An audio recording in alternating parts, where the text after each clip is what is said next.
Bonjour à tous, il est 10h03 sur Europe 1 et CNews. Bienvenue Henri Guénaud. Bonjour. Vous êtes Henri Guénaud, ancien député des Yvelines. Vous avez été conseiller spécial pendant 5 ans de Nicolas Sarkozy à l'Élysée. Vous tenez aussi à ce que l'on rappelle votre engagement dans la campagne pour le non au traité de Maastricht avec Philippe Séguin. Ça remonte un petit peu. Vous revendiquez aussi, Henri Guénaud, l'inspiration de la campagne de Jacques Chirac sur la fracture sociale en 1995. On va en parler. C'est votre grand rendez-vous ce dimanche, Henri Guénaud. La semaine des Français aura été marquée évidemment par le premier anniversaire de la guerre en Ukraine. C'est pour vous un puissant sujet de préoccupation. Nous parlerons également de l'inflation, car vous souhaitez poser à nouveau la question salariale dans le débat public. Nous aborderons évidemment aussi la question des retraites, le conflit sur la réforme des retraites et plus généralement la tenue de la vie politique française actuelle. Alors pour vous interroger, Henri Guénaud, avec moi Stéphane Dupont du journal Les Échos. Bonjour Stéphane. Bonjour. Et Mathieu Bocoté. Bonjour Mathieu. Bonjour. Sociologue, éditorialiste, chroniqueur sur CNews et sur Europe 1. Henri Guénaud, en mai de l'année dernière, vous avez publié une longue tribune dont les premiers mots sont cette phrase « Nous marchons vers la guerre ». Comme des somnambules. Vous vous y inquiétiez de la possibilité que la guerre en Ukraine débouche sur un affrontement direct entre l'OTAN et la Russie. Comment, de votre point de vue, les choses ont-elles évolué depuis ? Bien depuis l'escalade s'est enclenchée, l'escalade continue. C'est-à-dire que moi j'ai écrit cette tribune parce que j'étais très inquiet de cet engrenage qui est l'engrenage de la guerre. Alors il y a l'engrenage qui nous mène à la guerre, qui s'est déroulé de façon habituelle, c'est-à-dire chacun prétend à l'autre ses propres intentions, ses propres ambitions, ses propres turpitudes. Nous sommes arrivés à une guerre qui était devenue quasiment inévitable, dont personne ne voulait vraiment et que tout le monde a tout fait pour qu'elle arrive bien. Et puis depuis, nous sommes dans l'engrenage de la guerre elle-même. Et c'est toujours la même histoire depuis qu'il y a des guerres dans le monde. La guerre, ça ne se maîtrise pas. La guerre, ça ne se contrôle pas. La guerre, c'est une montée aux extrêmes qui fait faire aux différents protagonistes du conflit des choses qu'ils n'auraient jamais imaginé faire de toute leur vie. Voilà, Truman ne pensait pas qu'il allait jeter 2 bombes nucléaires de bombes atomiques sur le Japon, ni tuer des dizaines de milliers de personnes dans les bombardements de Tokyo, pas plus que À vous écouter, on a l'impression que la responsabilité est partagée entre l'OTAN et la Russie. La responsabilité de déclencher le conflit. Non, la responsabilité de déclencher le conflit, c'est la Russie qui l'a déclenché. Mais on n'est pas arrivé là par hasard. Je veux dire, ça n'est jamais vrai. Jamais il n'y a qu'un seul coupable. Jamais il n'y a qu'un seul responsable.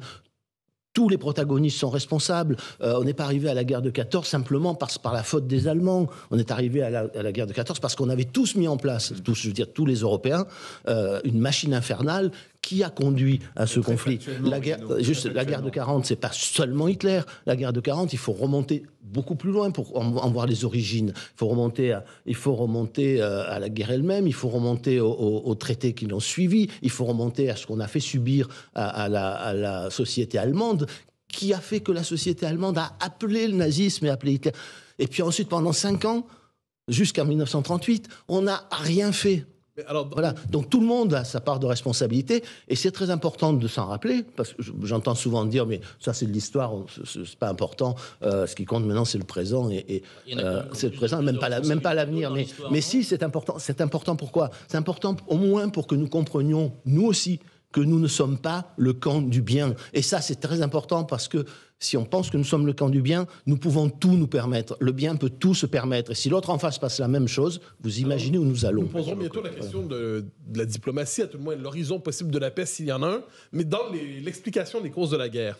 On a beaucoup parlé depuis 1 an, quand on cherchait à comprendre les actions de Vladimir Poutine, on dit qu'il se sentait encerclé par l'OTAN, et cet encerclement par l'OTAN a provoqué à certains égards sa réaction. Mais est-ce qu'on ne peut pas comprendre les Baltes, les Polonais et tous les autres peuples qui ont une longue histoire, appelons ça de domination par les Russes? Est-ce qu'on ne peut pas comprendre finalement que tous ces peuples ont moins été annexés par l'OTAN, qui ont demandé la protection de l'OTAN contre la Russie, qui a finalement confirmé leur crainte en s'emparant de l'Ukraine? Oui, non, mais moi je comprends tout à fait. Mais comprendre, c'est déjà rentrer dans l'histoire. Bon, c'est déjà penser qu'il y a d'autres acteurs que ceux que nous voyons sur la scène, c'est-à-dire des acteurs qui sont en nous, qui sont dans les peuples, dans leur inconscient, dans leur mémoire, des acteurs qu'on peut appeler des civilisations, une histoire, des drames, des crimes, Bon, bien sûr, je comprends, mais une fois qu'on a compris cela, d'abord il faut l'étendre à tout le reste, il faut l'étendre aussi aux Ukrainiens, aux Russes, il faut aussi regarder les implications de tout cela, non seulement sur l'Ukraine, non seulement sur la Pologne, la Lituanie, les pays baltes, etc., mais sur toute l'Europe, sur tout le continent et sur le monde entier. Voilà. Et que nous avons notre part de responsabilité, nous occidentaux, comme nous en avons une forcément dans l'histoire qui précède, nous en avons une dans l'histoire qui suit. C'est-à-dire que moi j'entends dire c'est aux Ukrainiens à décider. Alors déjà, c'est aux Ukrainiens à décider s'ils rentrent dans l'OTAN. Non, les Ukrainiens décident qu'ils veulent entrer dans l'OTAN et les membres de l'OTAN décident s'ils veulent ou non accueillir les Ukrainiens dans l'OTAN. Est-ce que ça améliore les choses? Est-ce qu'au contraire, ça les aggrave? Ça, c'est une première chose. Et deuxièmement, ça n'est pas à l'Ukraine toute seule de décider. Mais au temps présent, à quoi pourrait ressembler, parce que d'autres en appellent, je crois que c'est un peu votre cas aussi, une option diplomatique. Alors, à quoi pourrait ressembler aujourd'hui le contenu de ces négociations? Avant d'en arriver là, juste, si ça ne se termine pas par une option diplomatique, c'est-à-dire par une négociation et un accord, ou quels que soient les sacrifices que font les uns ou les autres, finit par se mettre d'accord pour faire ces sacrifices, ça finira comment? C'est la première des choses, c'est la première des questions à se poser. Donc, est-ce que ça finit par la guerre directe entre l'OTAN et la Russie? Jusqu'où? Est-ce que ça finit par la guerre nucléaire? Est-ce que ça finit par une sorte de solution à la coréenne? C'est-à-dire, on s'arrête, au mieux on fait un armistice, et puis pendant des décennies et des décennies, on a face à face, de chaque côté de la tranchée, des peuples qui sont hostiles. Mais que faire, Henri Guénaud? La dernière possibilité, c'est que sur des choses, mais très la dernière, mais c'est très concret ça. Moi, ce qui me frappe. Il faut arrêter matériellement d'aider l'Ukraine aujourd'hui? Non, mais attendez. D'abord, il faut se demander quels sont les enjeux. Moi, ce qui me frappe, c'est que dans ce débat, les enjeux ne sont jamais posés. Il y a une dernière hypothèse aussi, c'est qu'au pied du mur de l'engrenage, au pied du mur de la guerre totale, qui vous dit que les Américains, qui vous dit que les Européens seront ce jour-là aux côtés des Ukrainiens? Qui vous dit que la plus grande menace de Munich n'est pas celle-là? C'est-à-dire exactement ce qui s'est passé pendant la Seconde Guerre mondiale. Vous savez, on dit on a des alliances avec la Tchécoslovaquie, avec tous les pays, ce qu'on appelait la petite entente. Et puis quand on arrive au pied du mur, on n'a pas les moyens d'aider la Tchécoslovaquie, surtout à partir du moment où la Pologne ne veut pas que les Russes passent par leur territoire. Bon, on la laisse tomber. Alors, c'est honteux, mais l'histoire ne commence pas là, elle commence bien avant. Et quand arrive le tour de la Pologne, on déclare la guerre, mais on ne va pas en Pologne. On reste derrière la ligne Maginot, et la Pologne se fait dépecer par la Russie et par l'Allemagne. Mais qui vous dit que ça ne finira pas comme ça si on va trop loin ? C'est-à-dire si la guerre nous échappe. Justement, vous dites qu'on va trop loin. Qu'est-ce qu'il faut faire concrètement? Est-ce qu'il faut qu'on arrête les livraisons d'armes? Non, mais les livraisons d'armes, il fallait s'en servir. On ne peut pas non plus continuer. Avant de dire arrêter, il faut arrêter l'escalade. Vous savez ce qui se passe aujourd'hui? Qu'est-ce que vous appelez l'escalade? L'escalade, c'est je ferai que des armes défensives, puis je fais des armes offensives, puis je ferai pas d'armes à longue portée, puis je fais des armes à longue portée, puis je ferai pas d'armes lourdes, et je fais des armes lourdes. Il suffit que quelqu'un dise je donne un char léger pour que le voisin dise j'en donne 2. Puis quelqu'un dit je vais donner un char lourd, j'en donne 2. Enfin, on est dans une espèce de fuite en avant psychologique de la part de tous les dirigeants européens. Les Américains sont un peu plus entrés, laissent les autres faire, mais c'est terrible. Il n'y a plus aucune réflexion pour savoir où ça nous mène. C'est-à-dire qu'on ne sous-pèse pas les enjeux et on continue cette échelle de perroquet. Et puis ça va être les avions, et puis ça va être quoi après?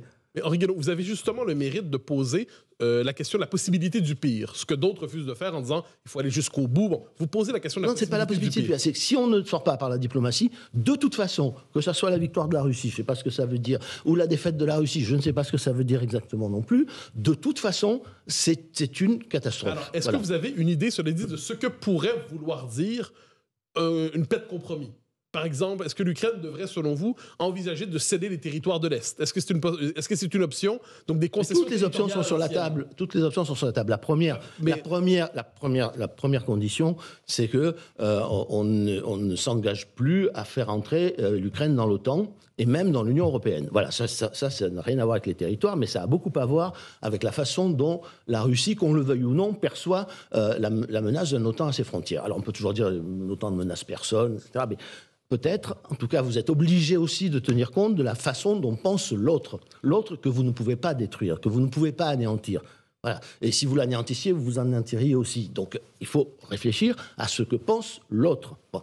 Donc ça, c'est la première chose. Après, les problèmes territoriaux, ils seront réglés encore une fois, par une négociation, l'évaluation de l'état des forces. Vous savez, quand la France a perdu la guerre de 70, elle a perdu l'Alsace et une partie de la Moselle. Bon, ça a fait plaisir à personne. Mais à un moment donné, il fallait que ça s'arrête. Et ça s'est arrêté par un accord. La France a pris sa revanche quelques décennies plus tard. Mais encore une fois, c'est ne voir que le point de vue de l'Ukraine, c'est-à-dire ne pas voir le point de vue des deux, alors que vous ne pouvez pas décider à la place des Russes de ce qu'ils feront, ce qu'ils ne feront pas. Et d'autre part, ne pas voir les implications à la fois continentale et même mondiale de cette affaire et penser que nous n'avons, nous, aucune responsabilité dans la suite de cette histoire est quelque chose qui me dépasse, c'est irresponsable. Henri Guénaud, nous parlions juste avant la pause de la guerre en Ukraine et vous disiez « nous ne tenons pas suffisamment compte du point de vue des Russes ». Mais le point de vue des Russes, précisément, c'est celui de l'annexion totale d'un pays, l'Ukraine, ce qui est précisément la cause de cette guerre. Comment tenir compte de ce point de vue pour arriver à un compromis, comme le disait Mathieu Bocoté, qui cherchait les voies d'une paix négociée? Si vous n'avez pas de paix négociée, de toute façon, que la Russie gagne ou qu'elle perde, que l'Ukraine gagne ou qu'elle perde, vous allez d'abord, rejeter la Russie, même victorieuse, dans l'Asie. C'est quand même un formidable bouleversement géopolitique depuis Pierre le Grand. Vous allez mettre tous les pays baltes, polonais, etc., tous les voisins de la Russie, sur une ligne de front. Et ils vont vivre dans la terreur de cette ligne de front pendant des décennies, voire plus.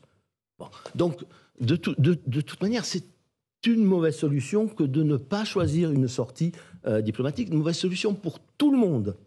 Alors, et puis derrière, il y a, si vous leur rejetez la Russie victorieuse ou défaite dans l'Asie, vous favorisez définitivement une coalition avec la Chine, l'Iran, etc. Et un enjeu terrible, une bataille terrible pour prendre le contrôle, pour assurer l'hégémonie d'un camp ou de l'autre sur ce qu'on a appelé l'Eurasie. Vous savez, tout est écrit dans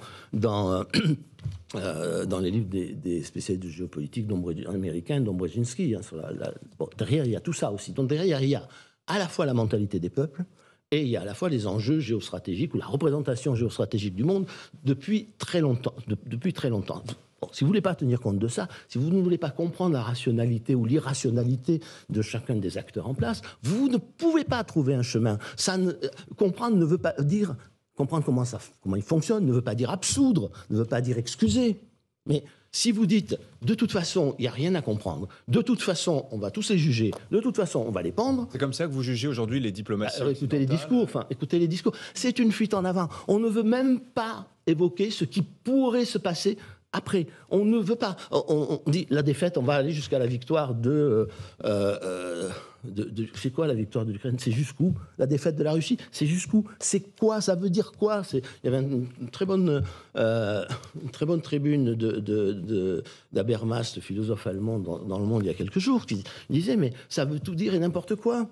De dire on va accompagner jusqu'à la victoire ou la défaite. Donc il faut trouver une sortie. Donc il faut un cessez-le-feu et il faut mettre des choses sur la table et puis négocier. Voilà. Si on ne veut pas négocier, si on veut continuer cette espèce de fuite en avant, qui est une fuite en avant psychologique, c'est-à-dire que personne dans les dirigeants occidentaux n'a le caractère suffisant aujourd'hui pour résister à cette fuite en avant. Et dont l'Europe sera la première victime, quoi qu'il arrive. Mais est-ce qu'Emmanuel Macron, à certains égards, n'a pas cherché à faire entendre une voix distincte de celle des Américains? Il a cherché, mais vous avez remarqué que dès qu'il dit un mot dans ce sens, il subit une pression terrible de tous les autres et qui rentre dans le rang. Voilà, c'est que un homme d'État, c'est quelqu'un qui a qui a assez de caractère pour assumer un point de vue sans être obsédé par ce qu'il lit dans le regard des autres, et en particulier de ses pairs. Voilà, Mitterrand avait... je ne parle pas de Gaulle, hein, mais Mitterrand avait ce caractère, Giscard d'Estaing avait ce caractère, Jacques Chirac avait ce caractère. Vous imaginez pas les pressions qu'il a subies au moment de la guerre en Irak. Les mêmes mots, les mêmes pressions. Eh bien, ça ne l'a pas ébranlé. Nous manquons de dirigeants qui ont le caractère suffisant pour résister à ce qu'ils lisent dans le regard des autres. Stéphane Dupont. Oui, l'une des conséquences de la guerre là, pour les Français, c'est une inflation comme on n'en a pas connue depuis les années 70. C'est une inflation qui s'installe, qui rogne le pouvoir d'achat des Français. Qu'est-ce qu'il faut faire? Est-ce que Emmanuel Macron, hier au Salon de l'Agriculture, met la pression sur les distributeurs pour qu'ils réduisent les marges? Est-ce que c'est aux entreprises de venir au secours du pouvoir d'achat des Français, ou est-ce que c'est à l'État? Comment vous voyez les choses?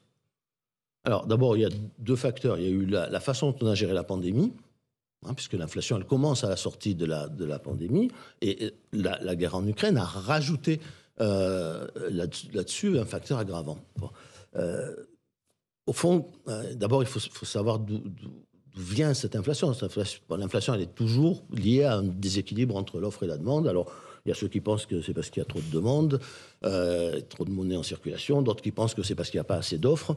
Bon, mais en tout cas, il y a un déséquilibre entre les deux qu'il faut combler. Donc, toute solution qui consisterait à créer une récession et à casser l'investissement pour essayer de combler cette différence me paraît une mauvaise idée. Si vous investissez plus, vous n'arriverez pas à combler cet écart. Et si vous n'arrivez pas à le combler, continuera à avoir de l'inflation et des effets de rente qui provoquent des distorsions dans la distribution des revenus qui sont inacceptables pour toute société. Alors maintenant, la question est de savoir, comme toujours dans ces cas-là, s'il faut faire porter tout le coût de l'inflation sur le travail, ou s'il faut mieux partager le coût de l'inflation. Si vous le faites porter sur le travail, vous allez vers une catastrophe sociale et politique. Voilà, moi je vous le dis, ça n'est plus tenable. C'est-à-dire que quand on a fait ça au début des années 80, on sortait des 30 Glorieuses. On sortait d'un partage de la valeur ajoutée qui s'était déformé au profit des salaires d'une façon inimaginable aujourd'hui. Bon, donc il y avait une société, même s'il y avait eu les deux chocs pétroliers, on était dans une société qui était encore une société solide. Bon, aujourd'hui, on a une société qui est à bout, contrairement à ce qu'on peut raconter ou dire ici ou là, en se moquant du monde, en utilisant des chiffres de pouvoir d'achat de façon complètement absurde. La société souffre, et le travail en particulier, et même depuis 40 ans. Vous dites le bouclier tarifaire chez EDF, très bien, les prix plafonnés chez Total, très bien. Mais non, c'est pas une solution. Mais c'est pas une solution. Alors les prix EDF, ça c'est quand même typique. On va arrêter de se moquer du monde en expliquant que on est obligé de payer le prix de la plus mauvaise centrale à gaz d'Europe, de faire payer le prix de la plus mauvaise centrale à gaz d'Europe chez les utilisateurs de l'électricité française. Enfin, il y a quand même quelque chose qui ne va pas. On ne peut pas continuer à nous expliquer qu'on ne peut pas sortir du marché unique de l'électricité. On peut sortir du marché unique de l'électricité. Les arguments qui sont avancés sont irrecevables. Enfin, je veux dire, l'idée, on ne va plus pouvoir vendre, acheter pour combler c'est-à-dire... L'argument numéro 1 pour le marché unique de l'électricité, c'est de dire oui, mais ça nous évite 40 à 50 jours de blackout.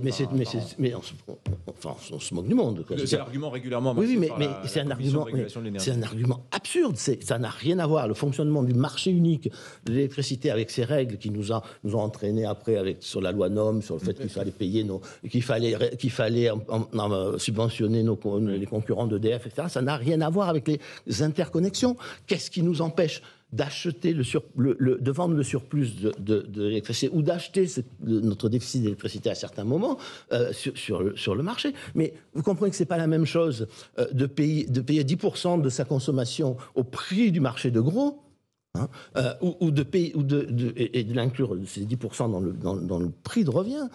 C'est pas la même chose que de vendre à 100% au prix du marché de gros. Alors, ça n'a rien à voir. Si ça devait être le fil conducteur de l'émission, il faudrait qu'on arrête de se moquer du monde. J'aimerais reprendre une formule que vous avez utilisée. Vous dites nous courons vers la catastrophe. Si on ne fait peser exclusivement sur le travail, l'inflation, et ainsi de suite, la France court vers la crise sociale. Est-ce que la France est au seuil aujourd'hui d'une crise sociale majeure? Oui, mais elle n'est pas la seule. Les sociétés occidentales, et les Américains aussi d'ailleurs, mais aux États-Unis, les salaires augmentent un peu plus, mais sont à bout. Voilà. Vous sentez que tout pourrait casser? Elles sont à bout. Voilà, c'est cette incapacité de la classe dirigeante, de la classe politique, mais pas seulement politique, à comprendre que la société est à bout, est la pire chose qui puisse nous arriver. Enfin, moi, je n'arrive pas à comprendre que on n'ait pas conscience de ce qui nous arrive, enfin de la situation dans laquelle se trouve la société française. Vous parliez de la fracture sociale tout à l'heure, mais c'était très intéressant. Vous savez, Édouard Balladur, qui est un homme par ailleurs parfaitement estimable, quand en 1995 il présente sa candidature, il dit « Nous avons bien travaillé, ça va mieux ». Vous savez ce que les gens ont répondu? « Ah oui, pour lui, ça va ». Voilà, et c'est comme ça que Jacques Chirac, qui était au fond du trou dans les sondages, est arrivé à gagner l'élection présidentielle. Juste parce qu'il avait compris que ça n'allait pas. Vous pensez que la fracture sociale, elle est essentiellement salariale aujourd'hui, Henri Guénaud, mais non, mais pas seulement. Ça a posé de nombreuses questions. Pas seulement. On a sous-indexé les retraites. Alors d'abord, c'était sur les salaires. Ensuite, c'était indexé sur les prix. Maintenant, c'est sous-indexé sur les prix. Donc, les retraités, une bonne partie d'entre eux sont dans une situation dramatique. Les salariés sont dans une situation qui est de pire en pire, et pas seulement les plus défavorisés, les classes moyennes. Regardez toutes les études qui sortent sur les classes moyennes. Il y a 3 ans, l'OCDE a fait une grande étude sur les classes moyennes dans les pays développés. Voilà, on ne peut plus continuer comme ça. Là, il faut comprendre une chose quand même, c'est que l'inflation, on me dit, c'est 6% en France. Bon. Ça nous coûte les chèques, ça nous coûte, mais l'inflation ressentie par les gens, c'est l'inflation une fois sur leurs dépenses, qui ne sont pas les dépenses contraintes. Les dépenses contraintes, ils n'y peuvent rien. Et donc, c'est quoi la variable d'ajustement? C'est l'alimentaire, les vêtements, etc. C'est-à-dire, mais la vie, tout simplement. Il y a un moment où, s'ils ne peuvent plus manger, ils font quoi? Vous faites le lien, Alain, vous faisiez le lien à l'instant entre les tensions sociales qui parcourent le pays et la question des revenus, au-delà de la simple question des salaires. Vous parliez également des retraites, on va en parler. Il se trouve que sur ces sujets-là, notamment, la gauche a des solutions. Elle parle beaucoup de taxes, taxation des super-profits, indexation des salaires sur l'inflation. Le macronisme, lui, défend plutôt ce qu'on va appeler une sorte de libéralisme charitable, c'est-à-dire on ne touche pas aux mécaniques de marché, mais on va faire des chèques pour ponctuellement supporter l'inflation. La mise à contribution également des entreprises. On a évoqué le cas de Total ou d'EDF. Et alors, vous, Henri Guénaud, qu'est-ce que vous préconisez? Est-ce que dans cette boîte à outils proposée par la gauche et le macronisme, vous vous y retrouvez ou bien vous plaidez pour d'autres types de solutions? Moi, je ne m'intéresse pas au fait de savoir si c'est dans une boîte qui a telle étiquette ou telle autre. Ça m'est complètement égal. Vous parlez de la taxation des super-profits. Alors, c'est un mauvais mot, super-profit, mais il me semble que dans le capitalisme, et dans le capitalisme libéral a fortiori, on taxe les rentes. Or là, ce que nous avons comme effet, ce sont pour certains secteurs des effets de rente, de formidables effets de rente. Bon, l'idée de taxer les rentes n'est quand même pas absurde. J'ai vu que même Alain Minc défend cette idée, donc c'est vous dire que je ne me sens pas particulièrement hétérodoxe. Ça mérite qu'on y réfléchisse. Voilà, les rentes, ça se taxe dans la mesure du possible. Il n'y a pas d'économie sans qu'il y ait des rentes, mais quand même, il y a... Voilà, on est sur des rentes plutôt passagères. Mais d'accord, mais c'est pour ça qu'il faut le faire passagèrement. Hein. C'est pas dit qu'il fallait augmenter tous les impôts pour toujours. Là, on a un effet de rente. Il n'est pas illégitime de s'interroger sur la manière de taxer ces rentes tant qu'elles sont là et qu'elles sont aussi importantes. Bon. Uniquement sur l'énergie ou vous voyez plus loin? Non, mais il y en a eu d'autres. Alors maintenant, il faut voir ce que vont devenir les conteneurs. Mais il y a eu un moment où, par exemple, les rentes sur les conteneurs étaient devenues insupportables. Mais ça va arriver sur la plupart des matières premières. Voilà. Après, il y a le problème de la rente foncière, etc., qui est beaucoup plus compliqué à traiter. Mais malgré tout, on peut pas... Je pense que depuis peut-être un siècle, on n'a pas eu autant de phénomènes de rente dans une société qui se veut une société capitaliste, une économie de marché, etc. Donc ça mérite qu'on s'y interroge. Deuxièmement, le problème des salaires. Moi, je pense que la question de l'indexation des salaires, elle est posée. Voilà. Elle est posée. Alors, on a toujours les mêmes réponses, la spirale prix-salaire, etc. Un regard sur l'histoire nous permettrait peut-être de nuancer ce point de vue. Alors, vous allez me dire, Mélenchon, moi, j'ai regardé depuis longtemps quels étaient les économistes qui avaient soutenu l'idée de l'indexation dans les économies. Alors, vous trouvez à peu près tout le monde. Hein. C'est-à-dire que ça va de Jevons, Edgeworth, qui ont été les fondateurs de notre science économique, en passant par Fisher, Keynes, Samuelson, Friedman, etc. Donc, on ne peut pas dire que c'est un point de vue des gauchistes de service. Bon. Pourquoi Parce que, au fond, conclure des contrats en valeur réelle, c'est quand même économiquement beaucoup plus rationnel qu'en valeur nominale. Bon. Parce que, comme disait Marshall, c'est bien, mais si les prix augmentent, ça veut dire que l'employeur, il paye moins ses salariés. Donc, alors maintenant, évidemment, le problème, c'est de trouver sur quoi on indexe. Alors, prenons l'indice des prix tel qu'il est. Il faut voir que l'indice des prix tel qu'il est ne couvre qu'une petite partie de la... Mais ce serait au moins ça. C'est-à-dire, c'est au moins un minimum dans l'espèce de contrat de confiance qui doit exister entre les entrepreneurs, les entreprises, les salariés, l'État. C'est-à-dire, cette idée qu'on on va essayer de dissiper l'idée qu'on escroque tout le monde. C'est la meilleure façon aussi, probablement, de rendre plus sereines les relations sociales dans un moment où elles deviennent très tendues. Et sinon, vous l'aurez quand même. Vous aurez des demandes salariales, mais si ça dérape, ça va être bien pire. Voilà, donc... réfléchissons à ça au lieu d'écarter cette idée comme si c'était une idée gauchiste. Mais est-ce que, juste une seconde, ça ne veut pas dire que... Enfin, je veux dire, on va renverser les choses. Aujourd'hui, le principe, c'est qu'on aide le plus de gens possible et que les autres ils se débrouillent. Demain, moi, ce que je voudrais, c'est que, en tout cas après avoir réfléchi aux modalités, on ait une disposition générale qui couvre l'inflation des prix et qu'on aide ponctuellement les secteurs ou les entreprises qui ont une difficulté parce qu'ils ne peuvent pas répercuter dans leurs prix pour un tas de raisons qui sont peut-être la concurrence internationale ou le fait que l'élasticité prix de leurs produits est beaucoup plus faible que les autres. Voilà. Mais tout ça se discute sereinement, tout ça peut se négocier, mais il faut arrêter d'exclure cette idée. Cette idée, on n'échappera pas. Mais sauf vous vous rendez compte, on est à 12% peut dire que vous renouez avec ce qu'on appelait autrefois la logique du plan, c'est-à-dire qui n'était plus au cœur de la politique française depuis une trentaine d'années. Est-ce que la logique du plan est celle qui est nécessaire? Ah mais la logique du plan, c'était pas le Gosplan. Hein. La logique du plan, c'était Monet, puisque j'ai été commissaire. J'ai pas pris l'accent russe. Puisque j'ai été commissaire au plan dans ma vie. C'est pour ça que je vous pose la question. Monet avait créé un lieu où on faisait venir et travailler ensemble toutes les forces vives de la nation, allant des économistes aux fonctionnaires, en passant par tous les syndicats professionnels, tous les... Bon, ça fait 50 ans que ça marche plus, le plan. Et on se mettait d'accord sur des priorités. Il ne s'agit pas de faire une politique des revenus décidant comment vont évoluer chacun des revenus. Il s'agit de faire un contrat de confiance pour l'économie tout entière, alors qui toucherait pas seulement d'ailleurs les salariés, mais aussi les retraités. C'est-à-dire que si on reste sur l'indexation des prix, qu'au moins on soit pas, on indexe réellement sur l'indice des prix et pas qu'on sous-indexe en décalant sans arrêt les dates d'indexation. Bon, voilà. Mais il faut comprendre une chose aussi, hein, c'est que personne n'a l'air de voir. Si l'inflation est de 10% cette année et qu'elle est de 0% l'année d'après,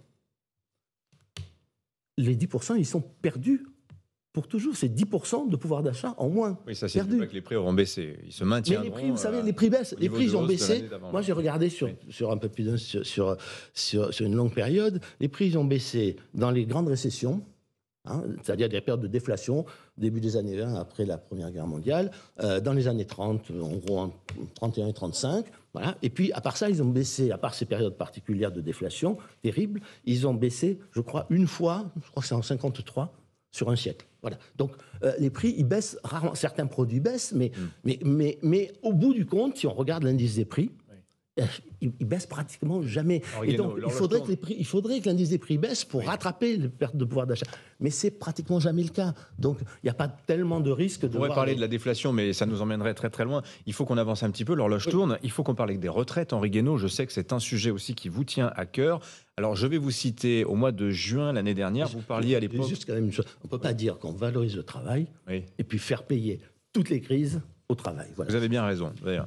Vous disiez au mois de juin l'année dernière, alors c'était au moment où le projet de réforme des retraites n'était pas arrêté, à propos de la retraite à 65 ans, vous disiez, c'est une folie politique. La question qui se pose aujourd'hui, est-ce que vous maintenez ce diagnostic et à quoi songiez-vous quand vous parlez de folie politique ? Est-ce que c'était à la possibilité d'un conflit comme celui qui oppose actuellement les syndicats et le gouvernement ? J'allais dire, c'est pas l'argument essentiel. Enfin, folie politique, oui, ça s'ajoute au reste, ça s'ajoute à ce qu'on fait aux salariés, à ce qu'on fait aux retraités.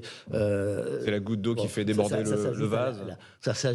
C'est une folie politique parce que la crise sociale a déjà et aura encore plus de conséquences politiques. Alors, il y a là-dedans, il faut mettre les causes, encore une fois. Il y a la façon dont on a géré la pandémie qui mériterait une émission entière quand on voit les études qui sortent aujourd'hui partout, les plus sérieuses du monde, pour expliquer que enfermer tout le monde n'a pas eu d'effet, que les masques n'ont pas eu d'effet. Bon, mais ça a coûté très très cher. Bon, après, il y a la guerre en Ukraine. On n'est pas obligé de faire sans arrêt des sanctions qui nous sanctionnent nous-mêmes. Et enfin, il y a eu, pendant des décennies, les effets de la mondialisation. Est-ce que vous invitez aujourd'hui Emmanuel Macron à suspendre la réforme des retraites? Oui, j'invite personne à quoi que ce soit. Je dis simplement que... Vous plaidez pour cela? Moi, si vous étiez son conseiller, comme vous étiez celui de Nicolas Sarkozy, vous lui diriez il faut arrêter là. Non, mais je lui aurais dit de pas la faire, mais je pense que... Mais une fois qu'il s'est engagé à la faire, est-ce qu'il peut s'arrêter? Mais ça va être très difficile puisqu'il en a fait un point dur de sa politique. C'est son idée, c'est sa mesure. Je parle même pas. Tout le reste a une importance secondaire qui noie le poisson dans cette affaire, même si ça coûte de l'argent. Je veux dire, le problème, c'est est-ce que il est pertinent de reculer l'âge de la retraite? Alors on me dit oui, mais on vit plus longtemps. Et ça n'a rien à voir. Ma question, ma solution, elle est toute simple. Supprimons l'âge de départ à la retraite. Voilà. Et clarifions les choses, c'est-à-dire que ne traitons plus ces problèmes que par la durée de cotisation. Ça sera plus juste, ça sera plus clair. Arrêtons avec ce double curseur qui n'a aucun sens, qui ne fait gagner de l'argent au système de retraite que si, et seulement si, il y a une distorsion pour beaucoup de gens entre la durée de cotisation et l'âge. Parce que si ça coïncide, ça ne change rien du tout. Alors le 7 mars, il y aura la mobilisation des syndicats qui entendent bloquer le pays d'une manière ou de l'autre. Est-ce que vous les comprenez? Est-ce que vous les soutenez? Mais moi, je comprends très bien, oui. Je comprends très bien que quand on est contre, bien, on trouve tous les moyens de s'opposer. Mais ça, c'est le propre de la démocratie. Êtes-vous solidaire de ce mouvement de blocage? Oui, je suis très solidaire de ce mouvement. De quoi? De blocage. De blocage, mais... oui, mais qui... Enfin... dans une démocratie, il y a les urnes, il y a le Parlement, le gouvernement, puis il y a l'opinion, la mobilisation, le droit de grève. Bon, dans les dictatures, il n'y a pas de droit de grève, il n'y a pas de droit de manifester. Bon, ça en fait partie. Je vous invite... je vous invite à relire toute la littérature qui a été écrite sur la manière dont fonctionnent les démocraties et sur la façon dont on régule une société. Elle se régule aussi, elle se régule par la concurrence, elle se régule par la prise de parole, par la protestation. Voilà, donc oui, c'est normal. Je trouve cette réforme... Encore une fois, on se moque du monde, c'est-à-dire qu'il n'y a rien dans le rapport du Conseil d'orientation des retraites qui peut étayer l'idée qu'on va avoir une faillite du système de retraite dans quelques années. Ça n'est pas vrai. Et même, il y a un chiffre qu'il faut retenir. On en terminera par là, c'est la part des dépenses de retraite, de vieillesse, de retraite, pardon, dans le revenu national, dans la production nationale annuelle, elle est appelée à baisser. Voilà. baissé dans des proportions importantes. Alors ça dépend évidemment des hypothèses qu'on fait en matière d'évolution de la productivité, mais il n'y a pas macroéconomiquement de problème. Donc le problème qui se pose est celui de la façon dont on finance le système de retraite, c'est-à-dire de l'assiette du financement. Il n'y a pas de raison non plus que ça ne porte aujourd'hui, compte tenu des métamorphoses du travail, et uniquement sur le travail. Ça, c'est une vraie question à débattre avec les partenaires sociaux et avec les Français. Nous entrons, Henri Guénaud, dans la dernière ligne droite de votre grand rendez-vous.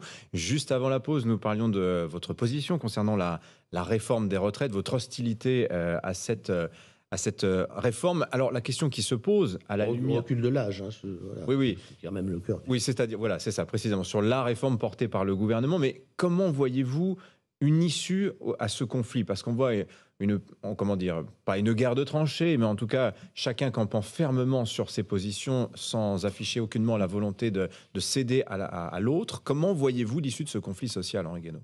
Alors, juste une dernière remarque sur le précédent, c'est qu'il faut replacer nos réflexions et nos politiques dans le cadre d'un bouleversement de l'économie mondiale où on est en train de se rendre compte, enfin un peu, pas assez à mon avis, que on peut pas continuer à perdre l'essentiel de nos industries, toute forme d'indépendance économique. Il va falloir d'une manière ou d'une autre relocaliser, et que ça nous amène à réfléchir à la façon dont nous protégeons. Voilà, ce n'est pas un gros mot. Moi, j'ai jamais été partisan du protectionnisme, mais il y a un moment où il faut se poser la question, comme se le sont posés les républicains libre-échangistes à la fin du 19e siècle. C'est-à-dire qu'à un moment donné, face aux crises, il va falloir réfléchir. On ne peut pas continuer à laisser nos salariés, notre travail, etc., j'allais dire nus devant tous les dumpings économiques, et salariaux, monétaires, environnementaux du monde. Donc là, il y a une vraie question. Alors, où l'Europe bouge, où la France devra bouger pour elle-même. Je ferme cette parenthèse, mais c'est le cadre général. Alors après, la manière dont le débat politique s'est enclenché, alors je ne vais pas revenir sur la façon dont ça se passe, ça s'est passé à l'Assemblée, parce que je pense que le spectacle ne réjouit aucun Français et contribue même à les dégoûter de la politique, bien que la violence dans l'hémicycle ne soit pas nouvelle. Hein. Si vous regardez sur un siècle et demi de vie dans l'hémicycle, vous n'allez pas être déçu de ce qui s'y est passé. Mais là, on atteint quand même des sommets. Dans lequel le gouvernement a aussi sa part de responsabilité. Parce que le gouvernement a enfermé cette réforme dans des délais qui sont inacceptables pour ce genre de réforme, en utilisant l'article 47.1 de la Constitution, qui n'est pas fait pour ça. Personne n'avait fait une réforme des retraites en raccrochant la réforme des retraites à un texte de financement de la sécurité sociale. Je ne sais pas ce que dira le Conseil constitutionnel, mais si le Conseil constitutionnel ne sanctionne pas cette utilisation de l'article 47.1, qui enfermait dans des délais il y a au moins 4 invraisemblables, articles sur le projet qui voilà. sont Mais s'il ne le fait pas, il y a plus de constitution. Je veux dire que quand on voit qu'on se dispute encore sur l'utilisation de l'article 11 pour changer la constitution, qui est réglée depuis 60 ans, et là, on ouvrirait cette boîte de Pandore, enfin, on créerait ce précédent terrible qui fait que on peut faire passer de grandes réformes comme la réforme des retraites ou une réforme de la sécurité sociale, grande réforme de la sécurité sociale, ou même de grandes réformes dans le budget de l'État, pour pouvoir limiter à 15 jours les débats à l'Assemblée. Donc ça, il y a quand même une responsabilité très forte de ceux qui ont choisi cette... Mais est-ce que vous vous reconnaissez de près ou de loin dans la présente crise, dans le positionnement des Républicains? Donc votre famille politique, votre parti, est-ce que vous vous reconnaissez, vous êtes dans leur positionnement? Alors moi j'ai un double problème. Mon premier problème, c'est que je suis rentré dans une famille politique qui était la famille gaulliste, hein, il y a très longtemps. Alors gaulo-bonapartiste, si on veut faire plaisir à l'historien René Raymond, qui classait le gaullisme comme l'expression contemporaine du bonapartisme. Mais je me souviens d'un mot de Malraux dans un discours. Nous ne sommes pas la droite parce que nous avons mis en œuvre le programme social le plus ambitieux depuis le Front populaire. Voilà, ma famille politique, c'est ça.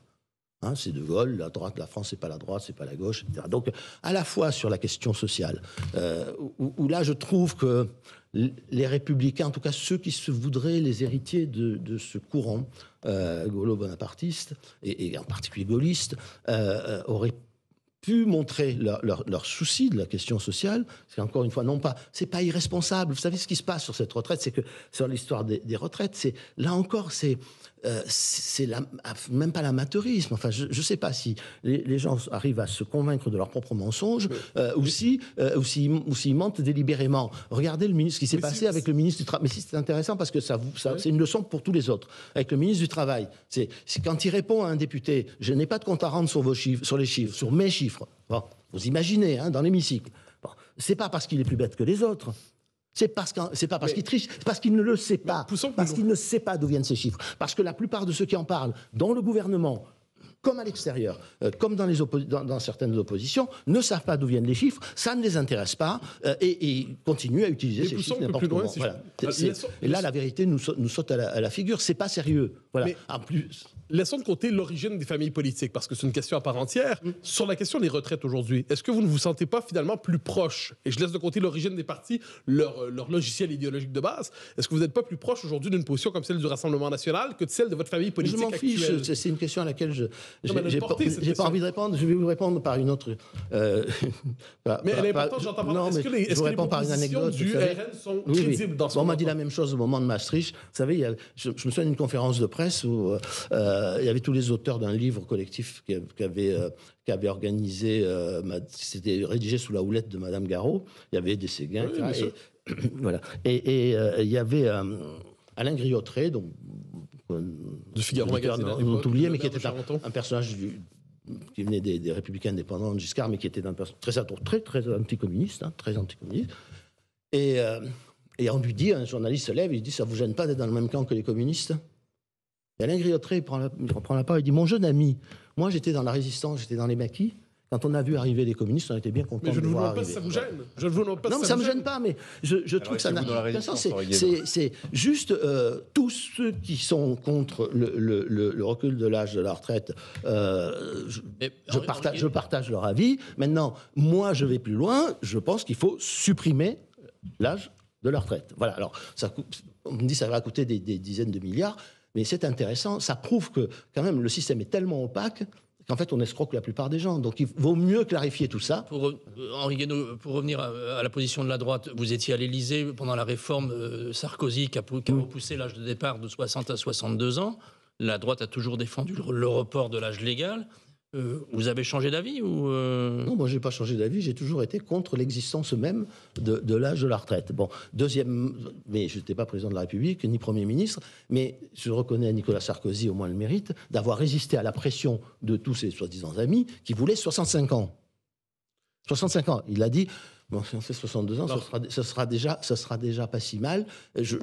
Voilà, je pense que ce n'est pas la bonne méthode. Allonger la durée de cotisation quand c'est nécessaire, si on ne veut pas changer, si on ne veut pas réfléchir pour l'instant sur le mode de financement, c'est beaucoup plus juste, beaucoup plus clair, on n'escroque personne. Voilà. Donc, et d'autre part, ce n'est pas parce qu'on a un jour repoussé l'âge de la retraite ou allongé la durée qu'il faut sans arrêt le faire. Permettez-moi une question sur la... Et que c'est toujours bien. Parce que sinon, on ne va pas s'arrêter où, à 75 ans?